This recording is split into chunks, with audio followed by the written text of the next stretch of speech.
What a day one to start off the bracket stage of MSI. We've got Korean fans pissed off to hell. We've got China trying to break the rules and just utter chaos all around.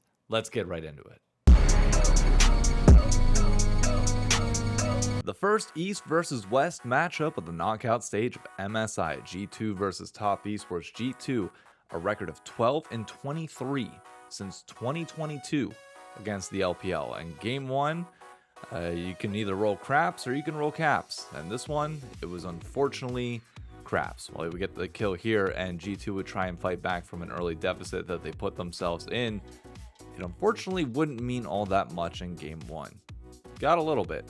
But the Olaf combo with the Braum and Rumble was not able to effectively land all their combos. This being the best example. You have the Braum ult whiffing, you have the Rumble ult whiffing, and then Olaf's going to try and go in and salvage the play and do something, but you're going in 1v4, my friend. You might be able to kill Varus, but what else are you going to do in this particular situation?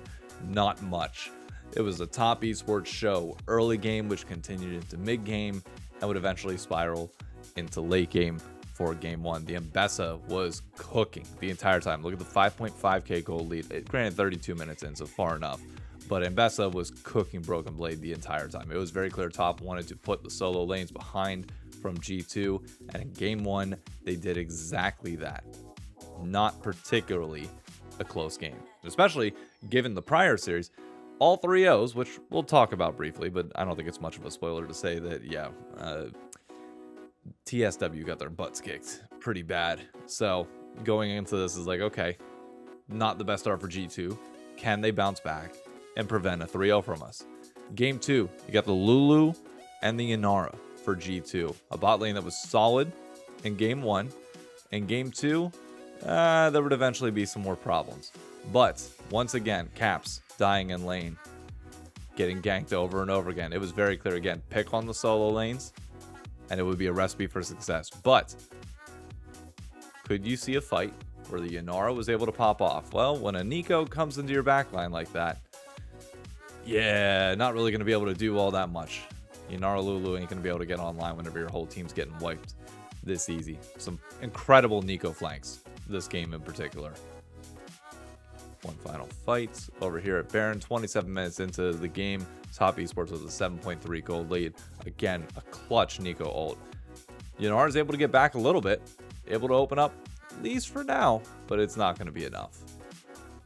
Tides are going to turn, they collapse, and wow, it's a 2v2 remaining. When you're down 7k, unfortunately, it's not really going to do all that much for you. Cap's trying to make a hero play on the side. Dodges one Aurora ability. Can he dodge two? Missed the charm. And yeah. Unfortunately, it's going to be a clean ace. So, one final fight. See if you can get anything going. Nothing. Another clutch Nico ult flash over the wall. Just incredible stuff. So, Top Esports goes up 2-0. I can't even remember the last time that we saw a reverse sweep happen in LoL Esports. So, mountain ahead for G2 to try and overcome and even just take a game at this point, because the early games from Top Esports were clutch all the way through. There was never really a point where you felt like G2 had any breathing room. They had some punches back, but really not all that much. It was pretty one-sided. But hey, starts with one successful play, right? That's exactly what you'd see in game three. The Rakan, the Xayah, getting some kills early. Skewmon on this Skarner was active on the map, spreading the love over to mid lane, taking the kill. Bot lane's able to get a play down on their own as well. Xayah ult to be able to make sure it don't take tower damage. Skewmon coming in again, plowing him into the wall. Another kill. Maybe not. And there it is. Clutch Rakan engaged from the Brav to follow up. That's your mid lane dead. That's your ADC dead. And all of a sudden, G2's got a 3k gold lead. A little bit of an overzealous play from Top here. You're behind and you're crashing that Herald up and you don't have the rest of your team around. Yeah, that could be a bit of a problem, especially when there's a Kled that's able to dive and then immediately pivot onto the affiliate. Such a really good snap engage onto the other side, because it'd still take a little bit more to kill that Scion. Like, even in the mid game, he is tanky. But now G2's ahead, 7k gold. Should be able to close this out cleanly as long as you don't make any major mistakes here. Zayed does die though, which could be a problem. But that doesn't matter whenever you have caps on the backside. Currently with a triple. Now a quadra. Give him the penta. Bang. Pentakill for caps in game 3. You can feel the momentum start to turn just ever so slightly. But again, it's one game. We've seen 3-1s more than we've seen anything else in LoL esports history besides the smashes whenever you have major regions versus minors that end up in 3-0s, aka the beginning of this tournament in its entirety. But would G2 be able to keep this up in game 2? The Syndra pick, like when Caps goes into the Hall of Legends, I'm curious if Syndra is going to be one of the champions that he picks. Like you don't want to copy Faker exactly. So I don't know if the LeBlanc gets any love there, but at minimum, Syndra could definitely see some. Game 4, Twisted Fate, Gnar, putting in work for G2. An early lead already. A fight breaking out on the top side 11 minutes in. Han's getting a kill. Following up. Can he make it 2? Yeah, the whole team's chasing after him. The Tristana top lane was an interesting pick. It's one that you expect to be able to win lane, or at least get advantage, and then you'll have a ton of side pressure push. Like if you can basically play Tristana like Tryndamere once you get to a certain point and just constantly split push and just wreak havoc on teams with a little bit weaker macro. But G2 never gave him the opportunity to breathe here. Broken Blade with a clutch, Gnar slam into the wall, Han Sama popping off. G2 just got ahead early and never let it slip for a moment. Tristana trying to outplay here, but I don't know what you think you're going to do against 2 of them and a Twisted Fate that can make sure he gets back on top of your head. One final fight to close it out. Game 4, pretty smooth sailing for the most part for G2. Yes, close in kills, but pressure-wise, G2 was cooking. So now all momentum is in G2's favor going into Game 5. And we have the most controversial moment of all. See that swap there? See Pantheon? Look at that great coaching call. Let's slow that down for a minute. Let's run that back. Look at Dylan Falco noticing the swap after the 20-second limit that Top Esports is not allowed to do and immediately flagging the official to investigate. They would go on to pause the game and force the Maokai to be in jungle, force Pantheon to be in bot as the roles were assigned, and it would not end well for Top Esports. A victory lap from start to finish for G2 in this game, where it definitely felt like that swap might have been more beneficial because neither player looked necessarily comfortable on the champion that they were on. This was a a Yone versus the world matchup here for Top Esports, and it just would not go their way. Caps finally online, found his footing after the first 2 games struggled, and he'd be able to just absolutely pop off in this. Pantheon goes in, Pantheon gets absolutely nothing, gets stuffed, gets killed, and G2 walks out. 4k gold ahead already at 22 minutes, and every time it felt like Top Esports was trying to throw a punch, it really didn't make a difference. A few minutes later, Yone trying to make a play here on the backside, but it's just not enough. G2's able to stuff them.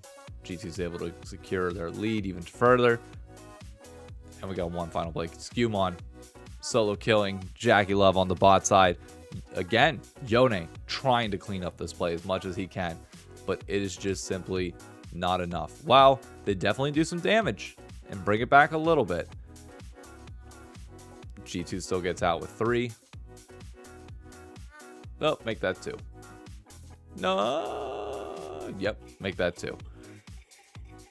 Cream again trying, but not much you can do. Final play, look at that failed, what's it called? The satchel charge from Jackie Love, just emblematic of how the last game went. G2 completing the first reverse sweep that I've seen in a long time. Like the last one that I remember off the top of my head is I think it was Worlds 2022. There was a reverse sweep. I think it was the DRX play with the inhibitor. What a series. G2 moving on to the upper bracket semifinals.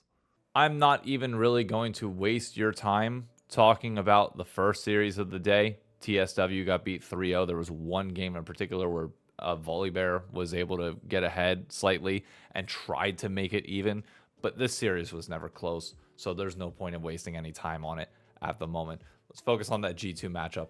I really do want to shout out Dylan Falco for being so on the ball for that call for the champion swap in game 5. That is like small moments like that are like coaching masterclasses where you feel afterwards really good that you spotted it immediately, clocked it, called it out, and that gave them a clear advantage. Like it did not look like Top was comfortable in that game 5.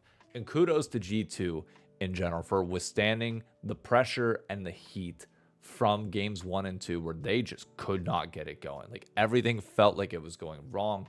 Nothing was right. And then come game 3, all it takes is that one little shift in momentum, and good teams can utilize that and push it as hard as you possibly can. And that's what we saw. So kudos to them. Kudos to Cats for stepping up. I mean, he still got picked on later in the series. Han Sama was a rock the entire time, and Skumon really stepped up in games 3 through 5. It was really nice to see G2 finally breaking their LPL curse in what felt like a little bit more of a confident fashion. Their first series win it's been since 2024. Now they go on to play Hama Life, who, that's going to be a rougher matchup. This is not going to be I do not expect this to be a 3-0 in any capacity like we saw at first stand. But G2 does have a better track record in terms of their play style against the LCK, but Hama Life is the most LPL style LCK team at this tournament, and honestly, I think I've watched in a long time. Their tempo is just straight up crazy. But at a minimum, it is nice to see G2 taking yet another series off of the LPL or LCK. Like, it is just proof again that this team is different from everybody else whenever it comes to the West. At least for now, Lion has the chance to prove themselves upcoming, but good for them. Good for G2. You guys deserve this. I'm not one of those people that, like, if it's Europe versus North America, I will actively cheer against Europe, obviously. If it's Europe versus anybody else, I want to see you guys succeed. Like, I unify the West on that front, and I just personally enjoy watching. And I enjoy watching G2 succeed in these moments. One more win guarantees them top 3. It would be crazy, but we'll see. The other big drama that I have to call out in this video is something that Azael has now talked about, because Azael got flack for liking Bin's comments that were shit-talking Doran before their series, or before the T1 versus BLG series that we are going to see tonight. And I just have one comment to all the fans that are outraged by this. Why are you so salty? Huh? I've read through the replies of Korean fans being outraged about Bin saying this. And the general consensus seems to be there's a cultural difference between Korea and everywhere else in terms of you have a level of respect. You don't do this type of thing, to which I'd say, shut the fuck up. Nobody cares. You are playing an international sport. We don't cater to you and your region. Even if the events in your area, cool. Who cares? Disrespect the home crowd. As long as you're not breaking any laws, that's fine. Whatever. Like how soft do you have to be as a fan base to be mad that we finally get some banter and shit talk? Like, that's crazy to me. You can sit here and claim cultural differences. You can claim whatever you want. I'm sorry, you're in the wrong here. Like, let us enjoy our sport. The rest of the world wants to see this type of banter. We want to see the booing and beyond. Like, that's just, I know some people are less enthusiastic again or with the booing, but I'm always going to be for it. Sorry, that's just how I am. Like, I deal with it. If you don't like that, this ain't the channel for you. But, like, the shit talk between players of, like, Bin calling Doran bad whenever his record against him is actually really good. Like, yes, Doran is the defending world champion. And if you're a Korean fan and you want to talk back, be like, okay, but you can't win when it matters most. That's it. And then you move on with your life. Causing a stink about him saying something in the first place? Nah, you're fucking soft. You are soft as caught now. It's crazy that I woke up this morning to see Korean fans actually mad and freaking out. Y'all... wait until you are no longer the best region in esports. You are going to hate your life. Like, genuinely, you wouldn't last 2 seconds in Call of Duty. You wouldn't last 2 seconds in Counter-Strike. It's crazy to me that this is an opinion that actually is shared by a lot of people in the space. And I'm glad that Azael stood his ground a little bit. He was a little too respectful to people in this situation in my mind. I think he should have lashed out a lot more. But I guess that's why he's on broadcast and why I'm here. Because I would have seen all this and just been like, oh no, I'm doubling down.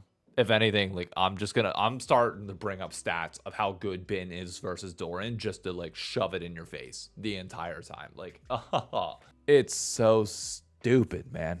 And then people wonder why we're asking and pleading for storylines, and then you complain about the first like juicy one that we start getting. And look, I'm still predicting T1 to be able to beat BLG in this moment because I think they're going to be hot from the play-in stage.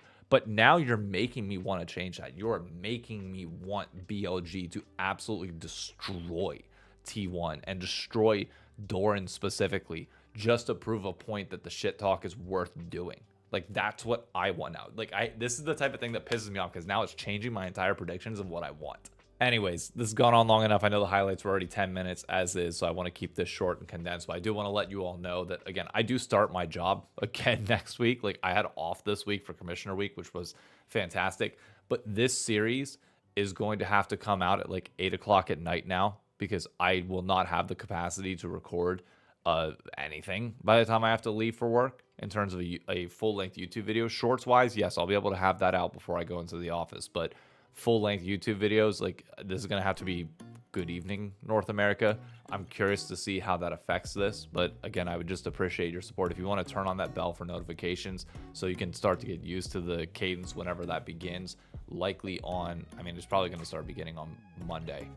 It just kind of has to. And then the last week of MSI will be like that. So I appreciate all of your support. The viewership on this series has been really good. Like, the engagement, the conversations have all been fantastic.